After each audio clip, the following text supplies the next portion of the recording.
Gensel from Minnesota United FC at the National Sports Center in Blaine, where the team is holding a 3-day invitation-only combine with players from around the United States and internationally as well to try and fill some spots as the preseason approaches. We caught up with Manny Lagos, Carl Craig, and Donnie Mark to find out what they're looking for in the combine.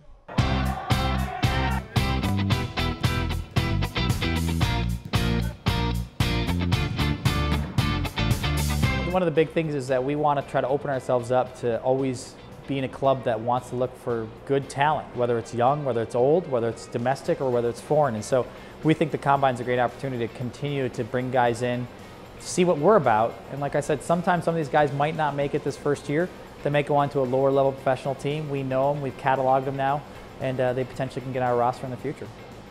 I was just looking for players who have the ability to play up at the level that the first team are at. Now this is like the other combine, slightly different to previous years in so much as now we've got a reserve team. So if we feel guys are good but not quite at the level of the first team, there's a possibility we could offer them a position with the second team, the reserve team. I think just having a larger player pool would be great. As Manny sort of mentioned before, the opportunity to have 40 to 45 guys on the roster and the network versus what it was last year, 20 to 24 guys. So for us, if we could just find more quality players, so the more quality players you have, obviously the training gets better and it pushes everybody else to be a little bit better. So if the training can be, really competitive, it just makes everything better. So the club is only as strong as their weakest player, and if we can improve that standard, then overall the club will be better.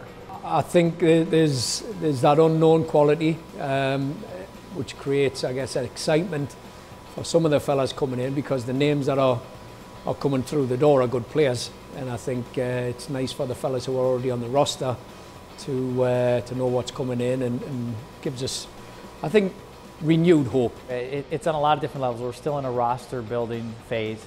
Again, we have 18 signed players now, and we feel like we have a really good core. So we're potentially going to have a roster of 22 to 25 guys. So really these next couple weeks are both still trying to identify talent, which is why we have the Combine today. But also, preseason starts on February 10th, and so we're really right around the corner in terms of, starting that journey towards the first game of the season. Preseason is just days away, and players report next week for camp. So stay tuned to mnunitedfc.com throughout the preseason for all of the news and updates heading into the 2014 NASL season. For Minnesota United, I'm Lindsay Gensel.